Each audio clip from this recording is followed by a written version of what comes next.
Hello, Smart Money 2 podcast listeners. Welcome to this week's show. My name is Kirk Chisholm. I'll be your host, and today I'm joined with Doug Hagren. Hey, Doug. Good morning, Kirk. Happy Monday, beginning of another great week for everyone.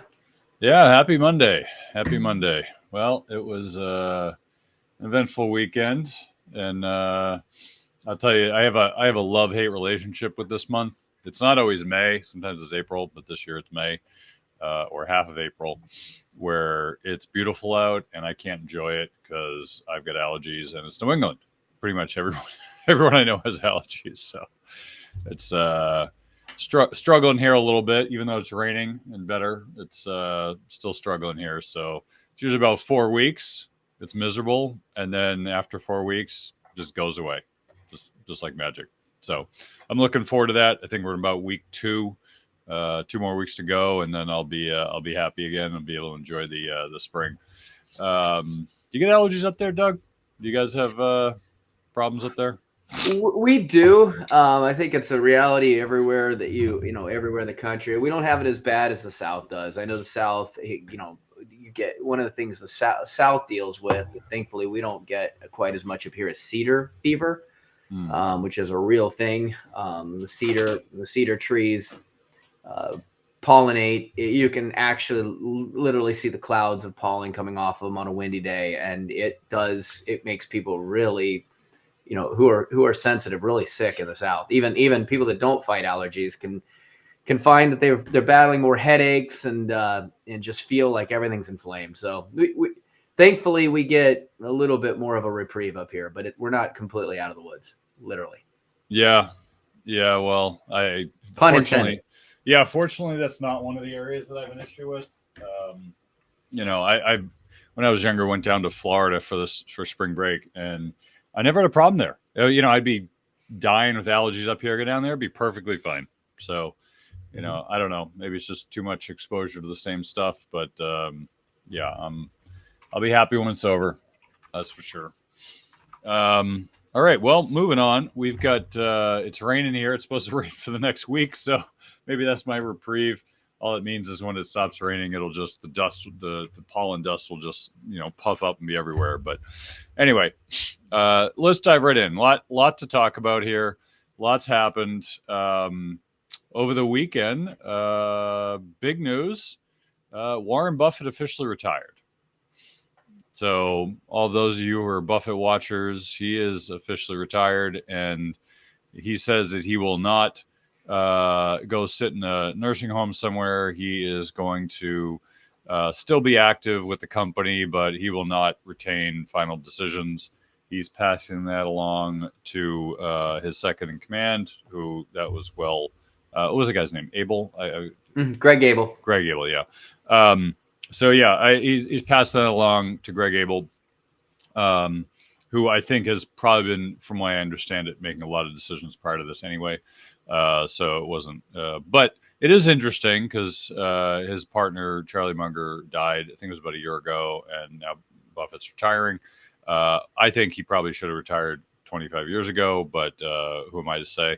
Don't want to knock on the old guy, but I've said this many times in the show. I think he kind of lost his way right after 2000. His big thing was buying capital efficient businesses, and ever since 2000, he's been buying capital inefficient businesses, railroads, just a lot of companies that require capital to operate, which is not his model. He very much deviated from his model. Now, that being said, his stock has performed very well.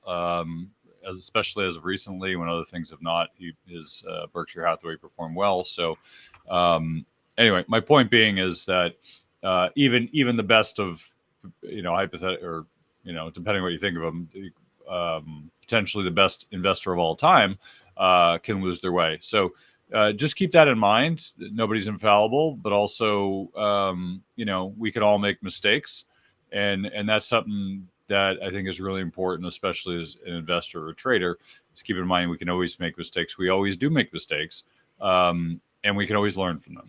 So I know there's been a lot of critique about that strategy in the last 25 years, but he's still a great investor, and he has a lot of cash. What do you think about this, Doug? Well, I think a couple things. First of all, I wanted to kind of make a note that, and again, a lot of his returns, people have dissected that. Did he, most of his returns from early in his career to later, how has he performed, going back to what you just said about what he's investing in.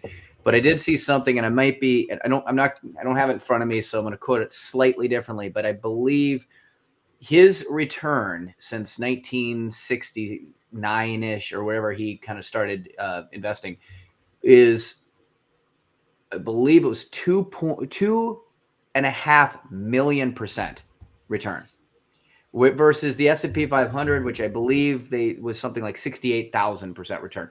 Either one would have been a fairly fantastic place to have put your money. But I think it's hard to argue when people make the statement that he's the greatest investor. Over the course of the time that he has been active, his performance is incredible.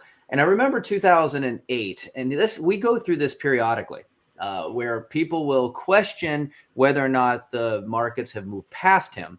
If we go back to 2008 and prior to that, again, there was a lot of talk because he wasn't, actually, I'll go back to the 90s. A lot of talk. He wasn't in tech. He's missed it. He's too old. He's outdated. He doesn't know what he's doing anymore. And then the tech bubble imploded. And guess what? I don't know when the comment came out about you don't know who's swimming naked until the tide rolls out. But he has found in multiple occasions, every time he's been questioned, that the tide rolls out, and guess who's got a nice fat bathing suit on? He does. Right? Well, I have a question for you, Doug. This has always been puzzling me about Warren. Why he's like best friends with Bill Gates, yet he never invested in Microsoft. And I look at Microsoft as a great investment. Ever since I think it was 2014, it was like really dirt cheap. And Buffett never touched it. All these years, he knows Gates, like it's his best buddy. He probably has inside information. He never touched the stock. Why? I don't get that. It's a great question, and you're right, because what is Warren? One thing Warren kind of established that, especially in this day of private equity, you don't see at all. And I know a handful of companies that have gotten exceptionally large by following a similar model of when you see a company that you believe in and you invest and buy into that company, you are not only investing and buying into the company, its model, its product, its service, whatever it is, but you're also investing in the leadership. Right? So when he would buy Geico or Dairy Queen or Berkshire, Burlington Northern, and there may be some exceptions as I haven't done the study, but he would basically buy them and say, whatever you're doing is great, keep it up. And he would be, at least to the public view, fairly hands off, not telling them what to do. Now, behind the scenes, I'm sure there's deep conversations that are happening. This is in contrast to, say, someone like Bezos, who would say that, hey, I'm buying this great company because of the great leadership, but then he was notorious for getting in and tinkering with it, and now I'm going to change all this stuff, even though he said he doesn't. What about the fact that he knows Bill Gates so well, right? And the fact that it is, and what does he love? He loves companies that are essential infrastructure companies. Like, you think of it like Coca-Cola. I wouldn't call it infrastructure, but it's an iconic American business. It is something that people consistently go back and purchase. And it's a conglomerate of a lot of different type companies out there that, touch any number of different consumer goods. Heinz Kraft, same thing, right? It's not going away. Their products are embedded on, in retail grocery shelves. Burlington Northern, he saw, look, we're going to continue to ship things across the country. It's almost like an annuity. Like, those businesses continue. Dairy Queen, it never gets hot. Dairy Queen sells, right? The deli bar has always been served at the, at the Berkshire Hathaway annual meeting. He loves to. Well, let's go back to your question on Microsoft. Microsoft is embedded in everything that we do. This is not some flash tech, and he said, I don't understand technology. I'm not going to invest in it. I don't invest in things I don't understand. He stayed out of the airline industry for decades and said finally he invested, and he regretted it because it's such a volatile business. But yeah. Microsoft has consistently been a cash cow, and it has consistently been integrated. Even when we moved to cloud, they were ahead of the curve on cloud, and they were positioned with, Office 365 well in advance of releasing that. You look at today's day and age when Google came and now people, schools are using Chromebooks, and Chromebooks really replaced Apple. Apple was the technology in schools. Microsoft never was. You go to the business world, we're still predominantly running Microsoft as a backend. And so again, here's a company that is integrated in US, if not global, positioning. He knows the CEO, he knows how it's run, and yet it is not someplace that he has decided to put his money. And maybe Kirk, the question is that Microsoft is almost too big, because if you think about companies he's bought, he's generally gone in and they've amassed a majority ownership of. They become a Berkshire Hathaway company, and it's possible that one of the reasons he hasn't, this is pure speculation, hasn't invested in Microsoft is there's no way that Berkshire Hathaway can make Microsoft a Berkshire Hathaway company. It's just beyond that. I think, it's an interesting idea, Doug. I think, yes, but, he doesn't own all of Coca-Cola. He doesn't own all of any of those other companies he's bought years ago. I do agree that I think where it comes from, at least from my understanding, is the Warren Buffett's biggest problem is he's too big. He said this many times. He said if he had $100 million, he'd be able to get like 30% returns a year. Or I think he said 50 actually. So I think he could probably do okay if he had smaller funds to manage. But because he's gotten so big, he has to find bigger investments. The one question I always was curious about is why not invest in private equity? If he's going to own a company forever, invest in private equity. But he hasn't done that. Probably in part because of what we're talking about is they're not big enough. And he believes in actually letting those companies run. Private equity. Well, I mean, yeah, but he's made some private investments. But I think in large part I think the big issue is he's trying to find investments that are big enough. I mean, he did invest in Apple, or I would argue Greg Abel invested in Apple. He just went along for the ride. Apple over Microsoft, I wouldn't have made that bet. I mean, maybe at the time, but the other thing too is, remember, is Warren Buffett's also about valuation. It's not just good companies; it's good companies at the right price. And I think part of the challenge is Microsoft's been expensive since 2015. It was really cheap in 2014. It was like, it's like cheap enough for a deep value investor to be like, wow, that's a great bargain. Now it's been pricey for a long time. So, but so is Apple, but you could make that argument. Apple went from a growth stock to a value stock. There have been times where it said, hey, it might be cheap enough. So I don't know, but either way, they made a good amount of money in Apple. And so I think, but that was the new guard making that decision. Well, you know what? Actually, and we can move on from it, but a couple things I just pulled up here. He actually found he's actually been fairly open. He said it would be a mistake for me to buy Microsoft, not because I don't think it's a great company, but because of my friendship with Bill Gates, because he was on the board. Gates was on Microsoft's board until 2020. Buffett sat on Berkshire's board with Gates. Buffett, I guess, has commented he was feared regulators might question if he had non-public material information. It was a minefield he wanted to stay away from. And so I think that might have led a lot into it. You're right. The size and strategy, he preferably likes companies with predictable cash flows and moat-like durability. And while Microsoft has that, the valuation of massive size may have reduced his view of their upside. And in the end, he said, look, if I buy Microsoft and Bill is on board and people think I had an unfair informational advantage, it gets messy. I like to avoid the appearance of impropriety. That if you look at the other companies that Berkshire has purchased, that wasn't probably any that really wouldn't have bubbled up to the surface. And so I think that maybe you're right. Gates is his friend, and that might be the problem. They're too close. Yeah, I mean, there's ways around that. I mean, I think superficially, I think that's a smart move, but there are ways around that. Right? There are absolutely great ways around that. You could call out in advance, I'm going to buy this over the next month. I mean, there's things you could do which publicize what you're doing so it no longer becomes private information. But I get it. I mean, the reality is either you have inside information or if you don't. Yeah. If you have it, you can't invest in it. If you don't have it, you can invest in it. People want to claim stuff, they're going to claim it. I mean, people claim things all the time. People claim that there's lizards running around in human skin. So people say things all the time. It's whether you believe them, I don't know. Only on X, Kirk. Yeah. No, that's everywhere, we'll say Doug. this.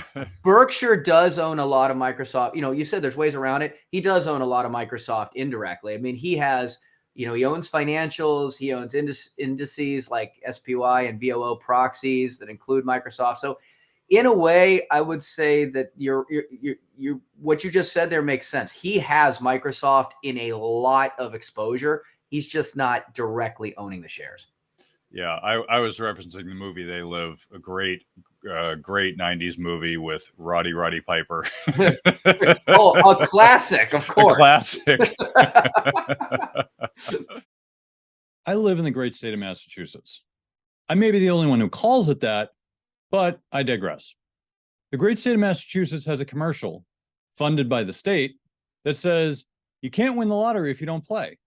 For the moment, let's ignore the fact that there's a state-sponsored commercial suggesting that you go out and spend your hard-earned money gambling on lottery tickets with odds of over 100 million to 1 of winning. But it's true, you can't win if you don't play. I'm giving you the same opportunity here in the show. The only difference is I'm not asking you to buy a lottery ticket. I'm only asking 5 to 10 minutes of your time. But I will pay you at least 100 million Zim dollars for your time. We do have some foreign listeners, so if you don't like Zim dollars, we may have some other currencies as well. If you want to earn over 100 million Zim dollars, go to www.moneytreepodcast.com/free money to get your free money today.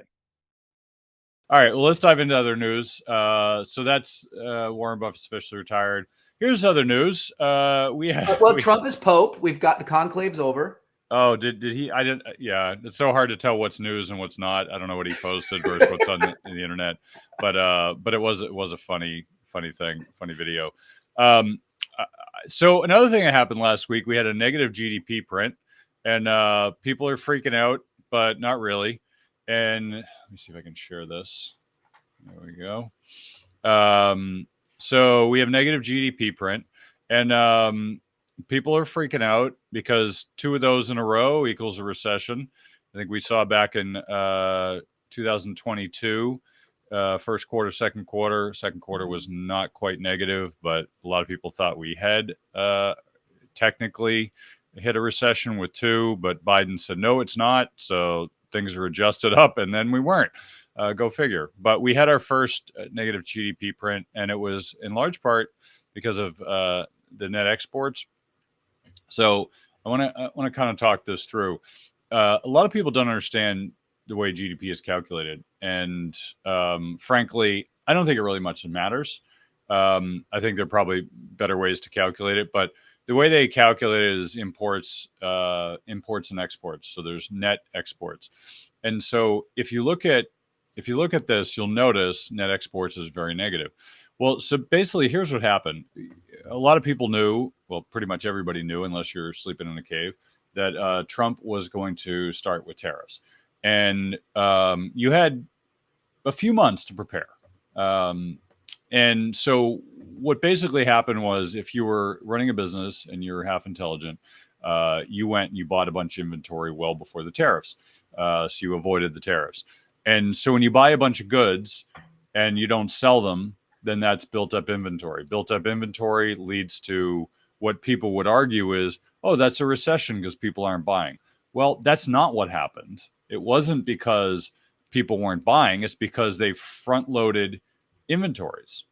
So, if there were no tariffs and no Trump, we were just in like a lukewarm market where everything's just operating, and all of a sudden inventories start building up and people aren't buying them, that's a sign of a coming recession, right? Or an existing recession. But when you have people front loading inventory, it's like you're buying the next 2 quarters today. Well, that kind of skews the normal ratios and leads to, wow, look at all that inventory buildup. Well, it was deliberate and it was planned, and we all know why. So I would argue that, yes, technically it's a negative GDP print, but it's a little bit skewed for that reason. It's happened before. It'll happen again, whatever. But And you can see here in the yellow where the inventories are built up. So, you could also note that government spending has dropped. So negative government spending. Okay, that's a big component, right? And that's going to get smaller or more negative as they continue to cut government spending. So that's a contributing factor at the same time. You'll also note that total consumer spending is about half of what it was in the prior quarters, which is a contributing factor. Okay, well, that's something, right? If consumer spending is dropping by half, that's something. Okay, that's one I could look at and say, okay, that's an indicator right there.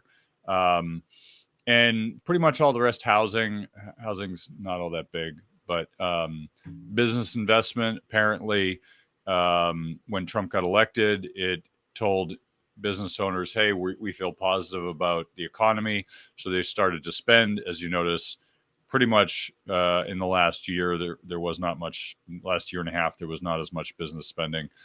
Business investment. So a lot of that had to do with the fact that people just had no visibility on what was going to happen. And we're in a service business, so it didn't impact us. But anyone who had to invest a lot in their business, that was a tough time. I can't tell you how many times I've heard business owners saying, I don't know what's going to happen next with this administration, with Joe Biden. So anyway, I just wanted to kind of share that. I think it's important to note. A lot of people don't pay attention to GDP, but it's every once in a while, it's good to just kind of talk that through. I also want to point out one more thing here before we send it back to Doug, which is shipping. Now, Doug talked about this last week. He had some great stats, but when you look at shipping, it's about, what is it, about 24 days, 30 days, where it takes about 30. It's about 21 days to get to the West Coast. And then from there, you're going to feel it take another week or so to get to the East Coast. Okay. So about 30 days to get goods from China. Now, if the trade tariffs are going into place and people stop ordering, that's 30 days. We call it 30 days. And we're about halfway there. So, if you look at how many people are ordering containers from China, very few. So some people ordered in advance of tariffs, and hopefully they have their stuff in time and they'll be fine. But anyone else who didn't, they're going to be in real trouble. Also, there's a lot of companies, like Walmart or Target or like, big retailers who, especially Walmart's infamous for this, where they have squeezed the supply chain so much that there's not a lot of room for error. I remember hearing stories about how they were trying to squeeze the supply chain so much that they would actually assemble products on the container ship from the time it was going from China over here, rather than pay and extend the timeline and all that, which I thought was interesting. I don't know if that's true, but I thought it was an interesting story, an interesting way to squeeze the supply chain. Point being is some companies are really tight and they can't afford a hiccup. And this is a big hiccup. So the question is do they have enough inventory to last at least 30 days? Because if people haven't been ordering them for 30 days, it's been 2 weeks. So we'll see. I don't think this trade war is going away in the next 2 weeks. So let's say, do they have enough goods for 30 days? Well, if not, then it's going to be like, it's going to be like Cuba or communist Russia, where there's nothing on the shelves and you go to buy stuff.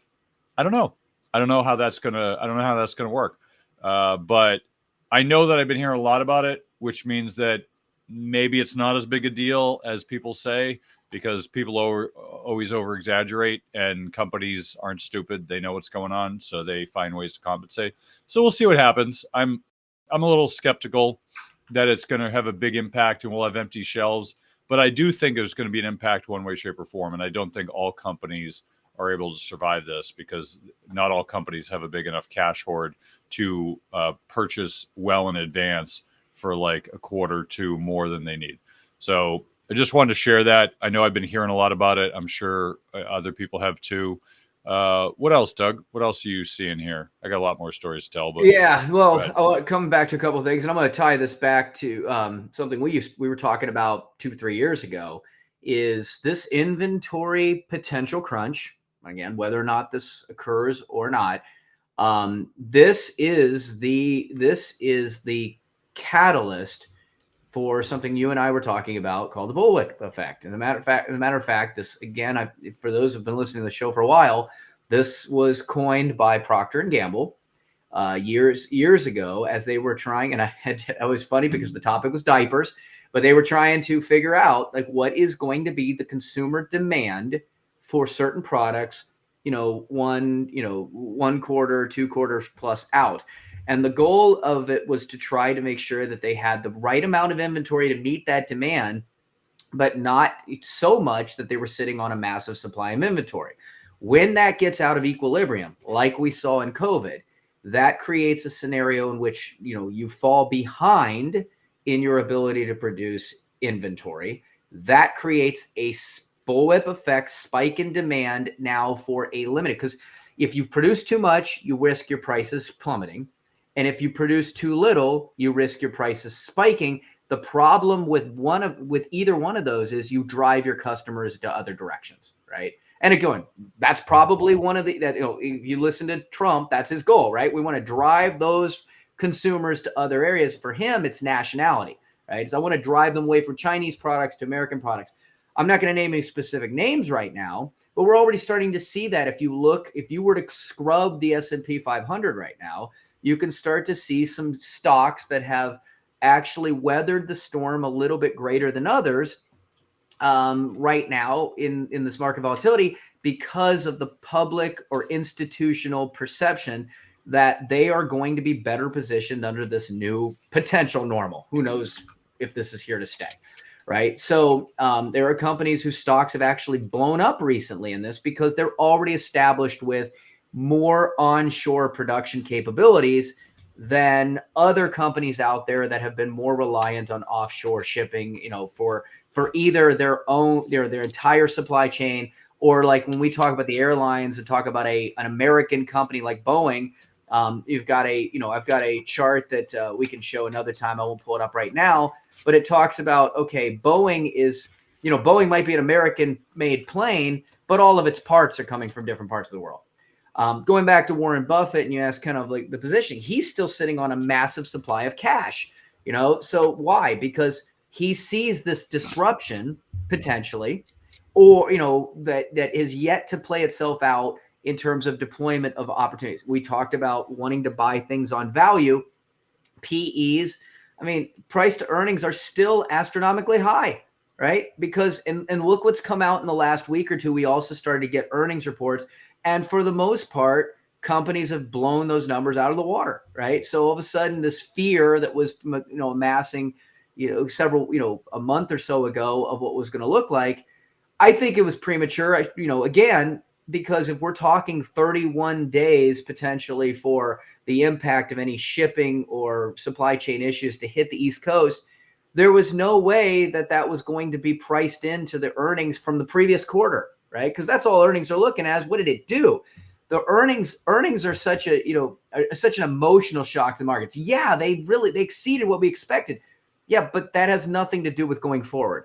Going forward, I wouldn't have been concerned with this earnings report. I'd be much more concerned with the next earning report, because now, coming back to my point, the bullwhip effect, if we do have a crunch in supply, if we are more reliant on China than we'd like to admit, at least in the administration's support for the time being, those goods can't come in. Well, now all of a sudden you have shot to the undersupply. So undersupply means more money vying for less goods. That drives up prices. That is an inflationary shock, right? At the same, and then of course what happens later is if we solve this and now they can produce and now they're trying to make up for that, and now you get an oversupply. Let's go back to COVID and hand sanitizer. It was super expensive. And then there were, social media stories of people with garages full of hoarded, hand sanitizer were going bankrupt because they'd leveraged everything to try to sell this higher pricing. That's bullwhip. Nobody knows, because we're being driven right now by an administration that can come out with new news any moment. It creates this, I don't know what to do right now, effect for companies. But for companies that are less reliant on those global production, they're going to be sitting better no matter what happens in the current, in the near term outlook. than those companies that are trying to figure out what's going to happen with our supply chain. If you're heavily reliant on China right now, there's going to be, there's going to be some pain. I mean, because even if we have a short-term issue with this and you're now going to have to wait longer for your product, how does the bullwhip effect also come into play? Well, if I'm a consumer and I need this product, I'm not going to wait another month for you to get it in if somebody else has it now. That's true. That's true, Doug. Yeah, consumers are very picky, and if you always shop at Walmart and you have to shop at some other store like Sam's Club for a month, you might do it, but that might not change behavior. But it might if Sam's decides to woo you and do things in a better way. It's possible. All right, let's get into some other stuff because there'll be plenty of news out on that in the next quarter. One thing I wanted to share is I saw this the other day and I thought it was really interesting. I'm not really sure if this is a good indicator or not, but it's called the Starbucks indicator. So they're basically measuring same store. I can't speak this morning. It's Monday. Same store sales. SSS. That's a little tough. Sally sells seashells. All right. So seashells what? Anyway, continue. So, I mean, I don't know if this is one of those chart crimes or not, but if you look basically 2008, same store sales declined and it had a recession. In 2020, they declined, recession, and they're declining. So you naturally think there's a recession. I don't know. I don't know if that means there's a recession or not. Maybe this is a chart crime. If it went back, I don't know when Starbucks really became a thing, but if you went back another 10, 20 years, we'll see. So I think it's potentially a chart crime, but it's an interesting metric to look at. It does make sense. It certainly falls in the non-essential category, getting a $20 cup of Starbucks coffee. If they were looking at bags of rice or chicken, I'd say, all right, but Starbucks is a little bit more of a luxury than anything else. So I don't know if that works or not. Go ahead, Doug. I'm going to call it. I'm going to call it a chart crime, at least in one regard. Okay, well, but I'm also going to go back to the bullwhip effect, right? So, okay, 2020, we saw a huge turn negative, right? Well, I mean, stores were frozen. Nobody could go in. You couldn't. I mean, I can't remember if Starbucks was considered essential or not. It was the food industry, which tended to remain somewhat. But obviously, supply chains from where coffee's coming from, would have created a crunch there, so they would have less to sell. Now we had the coffee, but going into 2021, 2022, how come, same store sales went super positive? Was it because coffee prices went off the charts and they were able to charge more? What caused the boom in 2022 and that decline that we're seeing now that they're calling a recession? I love where they put the arrow. Look, we're negative now. It must be a sign. The trend of that negativity started in 2021. I mean, that with the first drop, slight pop, but if you're following a trend line, that arrow is starting way too late. And to me, that's a chart crime because you can look at the 2020 drop and it was out of nowhere. You can kind of look at the 2008, although look at 2006, it was already dipping a little bit. I mean, this recent decline, they're loving to show in this chart that it is, Stansberry is saying it's negative after, negative, and they're showing the arrow from the point it became negative. But the start of that trend line was well before that. Yeah, I would agree with that. And I think the 2020, 2022 blips were anomalous because if same store sales decline 40%, naturally when people come back, it's going to spike in the other direction because this is a percentage change from 1 year ago. So we see this in some other charts too. And I always ignore the big spikes because it's just math that's kind of messing with you. But even that decline, if we take that out, started in 2023. That was well before we were talking recession, well before any tariffs. They're not, but they love to. They're not showing that on the arrow. They want to start that once it came to zero. So to me, that's a chart crime. Yeah, no, totally agree with you on that. All right, one other thing I wanted to mention because this has been in the news relatively recently, which is fast food. Actually, let me show this chart first. So I think we showed this a little bit last week. So here's the chain restaurant price increases for the last 5 years. IHOP 82%. Everything else is like 45 to 22. And Sorry, I had to sneeze. Um, Allergies. yeah, allergies really, really rough with all the rain. All right, so here's one that shows three of those: McDonald's, Taco Bell, Chick-fil-A, and these are specific items on the menu. Now, I point this out. I don't eat at any of these, but I point this out because I think it's interesting. Prior to COVID, French fries at McDonald's, 179. Now it's 419.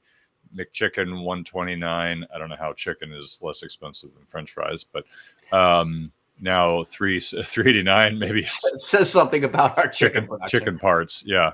Big Mac it was basically $4. Now it's $7.50.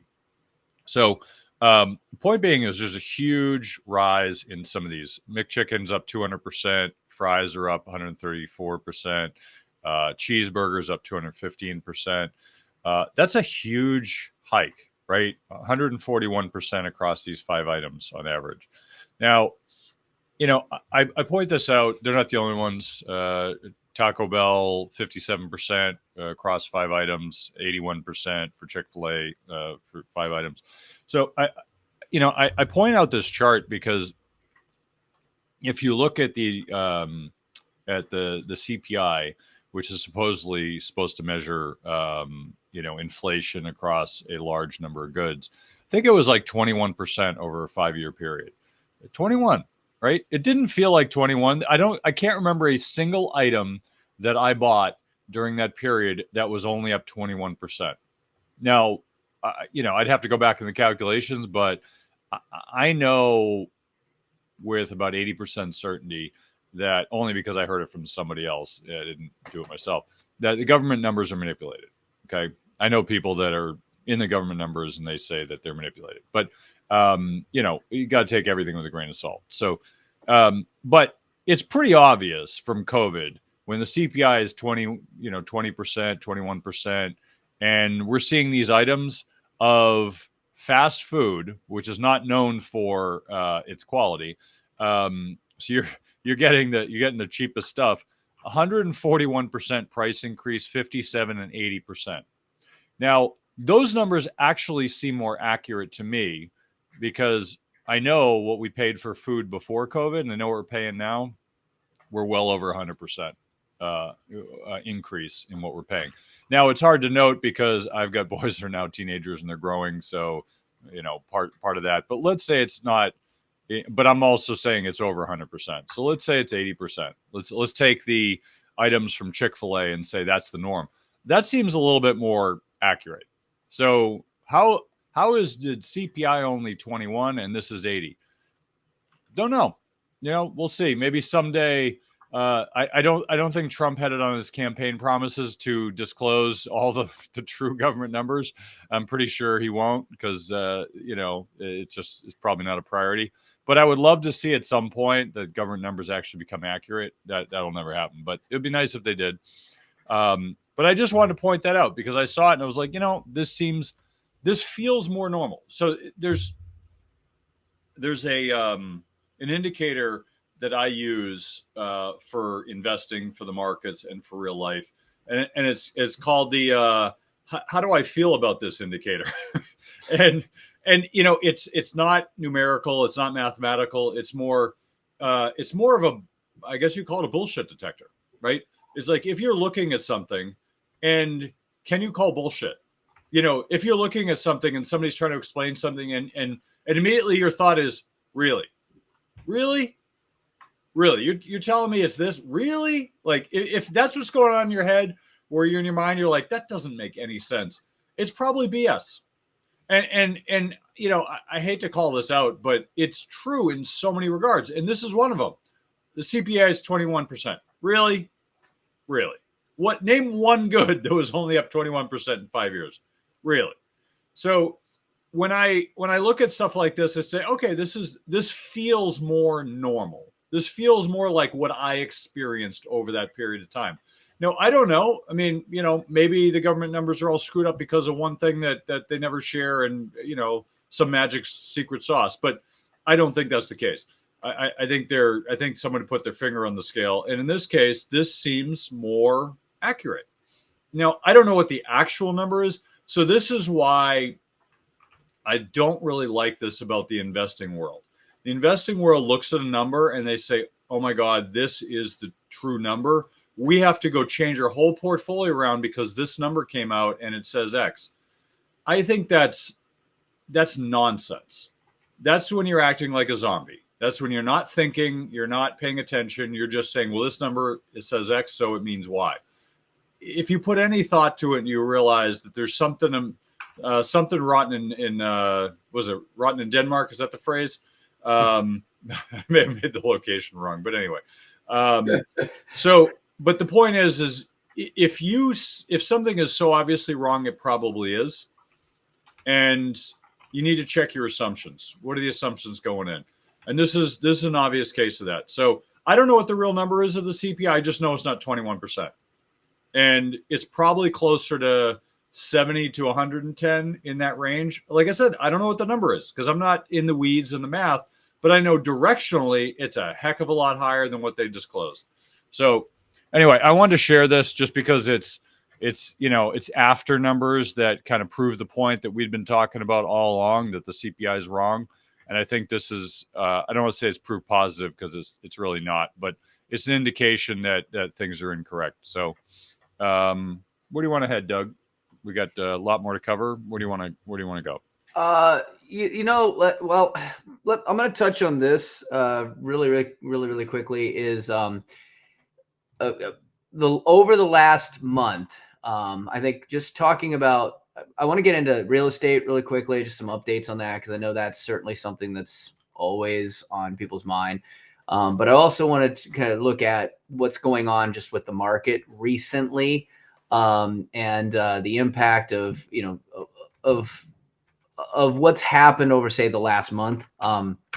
Sorry, I'm pulling some things up because the one thing that I think is always a risk is investing off of, and I've talked about this before, fixed income is mathematical, stocks are emotional. And I think one of the biggest things, are we going to jump into, do you want to jump into housing first? We can do that. I was going to talk about the markets, but you've got this up. So let's talk about housing before we get at that. So, but since you put this up, I'll let you address this one and then I'll come back with some more stuff on the real estate. So anyway, so these are headlines that I pulled. Doesn't matter where they're from, but they're just headlines, and that's what's important. Is this what people are talking about? So, or at least that's what the media is pushing down your throat. So Zillow is basically forecasting home values to drop in every large U.S. metro city over the next year. Now, I'm not sure that I follow Zillow for my financial advice. But it is interesting to note because they do have a lot of data and they do have insights. So, okay, we'll see. I'm not sure I believe all major US metro cities, but directionally, okay, I believe that. I think real estate is, from what I've seen, that it is starting to decline in a lot of major metro areas. I have seen that. I don't know if it's all of them, but certainly in a lot of them, which is indicative of the sentiment of what's going on. It says it's already in 11 of 50 populous areas, most in 19 months, which doesn't really mean anything to me. And over 40% of mortgage refi applications are being denied, the highest rejection rate in at least 12 years. Well, that's interesting. That's very interesting. And I'm not surprised because everyone's stretching to buy a home they can't afford. I know because we're actually looking to buy a home now and we're just disgusted by it all. So while we want to buy a home, we're certainly not in a rush, especially knowing that at some point real estate is going to come off its highs. Maybe not in Boston, which is unfortunate, but that's the one thing I think Zillow is wrong. I think Boston's gonna not drop. I think it might stay the same. Just because Boston's a unique area, it's very insulated, it's very diverse economically. It's probably one of the most diverse economic cities in the country. It's got a lot of government money. It's got a lot of research money. It's got a lot of education money. There's very little land left too. I mean, everything's just crammed. Yeah. So, I mean, there's no, I mean, it's not like Texas where you got open land. Everything is you're just building on top of something else, making better use of old stuff. But generally speaking, I mean, there's a lot of building going on, but A lot of lab space in Cambridge. I mean, there were whole parts of Cambridge growing up that were just like it was just like a wasteland. No buildings, just rubble, just empty blocks. And biotech industry saw that, or real estate industry saw that and said, "All right, we're going to build a bunch of lab space. Lab space does very well." So anyway, so we want to just note that because I think real estate. We've been talking about this for a while. And we've been curious why it's not dropping, but from what we're seeing, who knows? Maybe that'll be the case. Go ahead, Doug. So a couple things. And this is a little bit of an article crime, but there was an article that came out by. It's a new one. What was that, Kirk? So that's a new one, an article crime. Yes, I like an it, Doug. article crime. I like it. So there is an article, and unfortunately, I've only got a snapshot of the front page of it. But a starter home now costs $1 million in half the states in the U.S., a report reveals. Okay, so I'm sure this article crime is clearly coming from a chart crime. My counter to that is, you're telling me that a starter home now costs $1 million anywhere in half those states? There's your crime, right? No. The article should have been written. A starter home now costs $1 million in half the major cities in half the states. I would buy that. Okay, I wouldn't buy that. But more likely to buy that, Kirk. But still, but if you're talking even some of the even like let's take Massachusetts for example, right? A starter home in Boston area might cost over $1 million. No, San Fran might cost. I'm telling you. I know. I realize you're denying that. I'm just using extreme, of these major cities. But you're going to tell me that a starter home in Western Massachusetts is also going to cost $1 million?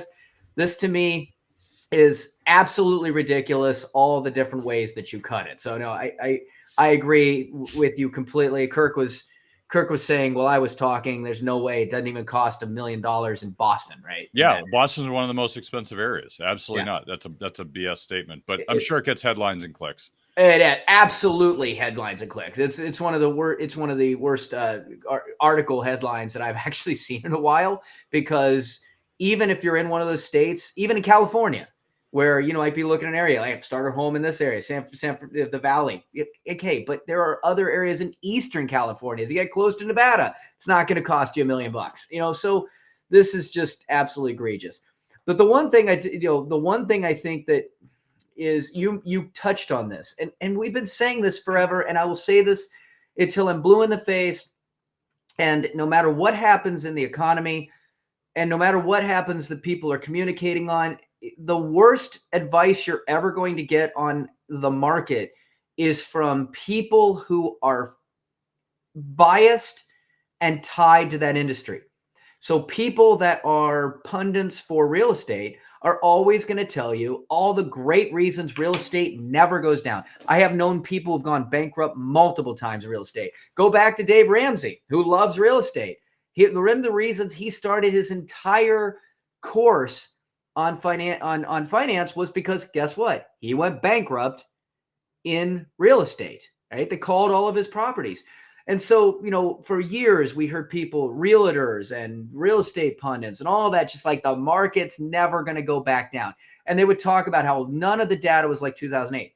Of course it wasn't at the time. But the thing is, and this doesn't matter who you are and how smart you are, the inability to ever assess that history repeats itself is an endemic problem of human psychology. Okay. So what were we saying, a year, 2, 3 years ago? Real estate has nothing to do with whether or not people want to have a home. Real estate has nothing to do with whether or not there's enough houses. Okay. They can always build more apartments. They can build more houses. Real estate is strictly tied to the availability of capital. And that's tied to the banks. That's tied to credit. That's tied to pricing. That's tied to interest rates. And once interest rates go up, that immediately makes the monthly payment of real estate go up. And if you tie both again, 2 years ago, we were talking about, real estate prices were super high, but interest rates were still low. So we were talking the affordability on a monthly basis at the time seemed much, much more absorbable by the public. And banks, and this is a reminder to people, that a mortgage is not a house loan. I know they call it a house loan, they call it a real estate loan. It has been marketed that way. You need to go get a home loan. There's no such thing as a home loan. Okay, mark my words. There is no such thing as a home loan. A home loan is a bank package marketing to you of a personal income loan that is merely backed for the bank's protection by the lien on real estate. But if it was truly a home loan, Kirk, you could go out there and you could, and anybody who is out of work, who is a business owner that doesn't necessarily have a W-2 wage because, but they have great cash flow, they'll be the first to tell you, yeah, the bank won't give me a loan. Why? Because banks are merely tying that loan not to the real estate, but to your income. And there's only one income the banks understand, and that's W-2. And I'll go beyond that and say they won't even tie it to that unless they're backed by another entity. They're the most conservative and scared entity on the planet. If you go back to COVID, banks weren't giving PPP loans until the government pretty much said, don't worry, we'll absolve you. If we go back to real estate now, they won't give a home loan, a personal income loan backed by real estate, unless FHA says, don't worry, we'll absolve you. And as FHA is pulling back because they're getting more concerned, banks are going to pull back too. But now you go back to affordability. It's all based on income ratio. And if the price of the house is higher, and therefore the interest rate's also higher, what we've run into, and this is again why all the pundits said real estate's never going to drop. It was, and we knew it was going to. The instant affordability became an issue. And you have three things: prices are too high in homes, interest rates driven that up too. So now the payments have become too high on a percentage of cash flow basis. But now what did we just see in the last couple of weeks? They're going to start collecting on student loans again. Car payments went up because cars went through the roof after COVID. So people took on much higher car payments. People are stretched. So what's happening now? Those pundits that said real estate can never come down, they just reported 44.4% of home sellers. And again, everybody needs a home. So home buyers are going to have all of this luxury to just charge whatever they want. Well, 44% of home buyers just gave concessions to buyers in March. Mind you, this is home buying season. This is the time it's supposed to be the best market for home buyers. This is near the highest on record. A percentage increased by 10 points since July 2024, and it has doubled since June of 2022. Now, this is still, I agree with Kirk, this is still very market driven. Certain markets are going to be much worse than others. Here in the Twin Cities, in places like Ohio, where I grew up, in Columbus, where Kirk lives, I think you're still seeing areas where home buyers are getting above ask. But in Seattle, 71.3% of sellers gave concessions. That's the highest share amongst 24 major cities. Okay. So you're going to start seeing, you're starting to see existing home sales are scraping multi-decade lows. They've shown no meaningful signs of recovery. This is as a whole, again, market. It's going to, unlike a 2008, I think this, again, we agree here, Kirk and I, that this is going to be very market driven. But home buyer demand was this low in the 2007 to 2012 housing crash. That downturn produced a 25% decline in home prices. In fact, if you look at markets like Austin right now, they're already down over, in some areas over 25 to 30%. And I do have a picture showing the number of homes that are available, say in Dallas right now. That is I'm sorry, I flipped away from my screen. But we're looking at a massive number of open houses in Plano that are showing, you're talking dozens of homes that are having open houses, all of that competing for the same dollars. But the problem, and what Kirk said, and we showed this data last week and he repeated it, is that unfortunately it doesn't matter unless you have the cash. And even those that have the cash, the challenge that they're running into is, or that have the equity, is a lot of people are sitting on trillions of dollars of equity, and it's extremely illiquid. And they can't release that equity to buy a new home unless they sell the home they have, And we're starting to see less and less patience about waiting on that. You're starting to see more people trying to sell those homes, but it's a domino effect. Okay? And so if you can't sell your home to release that equity, well, now it's like, well, I want to go to a bank and get a loan. The banks are not only not allowing for refis because of the stretch of cash flow, interest rates, debt to income, but they are also not supplying as much overall in terms of liquidity based on their own issues, concerns of the real estate market in general. So they're tightening what they require. They're not getting as much backing on on FHA. So again, this is something we're starting to see the turn. And my point of this is, remember this moment. Okay, if you're one, especially if you're one of those markets, remember this moment the next time anyone who's insular in an industry or spends their time writing about that industry, and who makes their living off of an industry, always question when they tell you it's not going to happen again. It always does. Yeah. Well, let's wrap it up, Doug. In the interest of time here, there was a lot we didn't get to cover, but we'll cover it next week. Specifically, some weeks get that way. Yeah, we'll get there. I'm sure more will happen this week anyway. So go ahead, Doug, wrap it up. One other thing that I just saw that came out this past week was that we have seen a massive drop in not only the number of people that have been applying to college, but we also saw a massive drop for the first time in the number that have been applying to medical school. We are seeing across the board, whether it's cost. I saw an article recently, Kirk, and I wish I had it up here, but we could talk more about this maybe next week. But it was something like 30 to 40% of people that took out student loans that went to college and now say that their degree was worthless, that they didn't get a return on investment, that they're not doing what their degree was, that they are not able to get a job that returned that investment. And it's not to say that college isn't a good investment, but it is to say that there is a belief out there that, and it is true that having a degree will produce a better overall potential income over your lifetime than not having a degree. But what's happening is that too many people don't go into this with enough knowledge about what kind of degrees have a return on investment. Schools have gotten more expensive. Everybody believes that, look, my kid's going to be the outlier on this, but the numbers are showing more and more regret for how much people are spending for the cost of that education and what they're getting out of it.